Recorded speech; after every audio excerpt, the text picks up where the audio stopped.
My name is Michael DeForest. I've been a woodworker for almost 40 years. For the first 19 years or so, I was basically doing custom furniture, and I was getting towards the end of that very frustrated with the fact that everything had to be sort of rectilinear, and it just didn't satisfy me until I started teaching at Oregon College of Art and Craft and met a fellow named John Eric Byers. He was carving and painting the surfaces of his pieces of furniture. And what he was using was milk paint, the protein from milk mixed with whiting and then lime and then pigment. Really, really simple stuff. I got really inspired. And this was the first thing I made. Seeing the textures that John could come up with milk paint, he was layering colors and sanding through it. And that's what I ended up doing with this piece and subsequent pieces. And so it becomes kind of a push-pull sort of thing, kind of figuring out, well, this is too much. When is it enough? And when do I have to stop before I take off too much?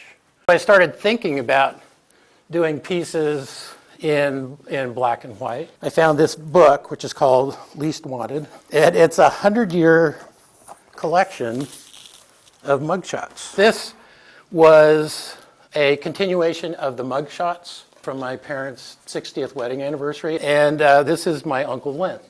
And then on the other side is my niece Lindsay. The teapot and this bowl came directly from an accident that I had in the wood shop.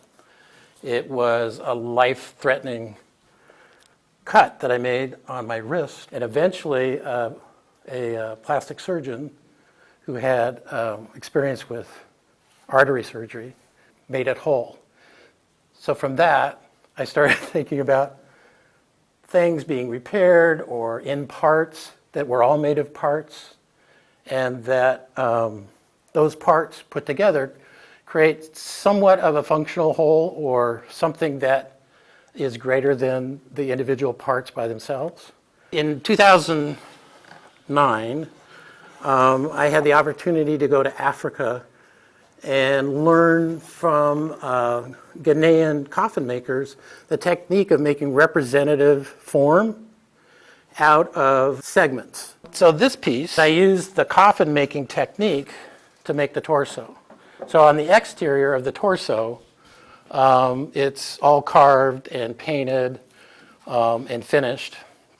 But on the inside is the evidence of how it's put together. A third influence ended up in the face. All three of the inspirations since about 93 are evident in this piece.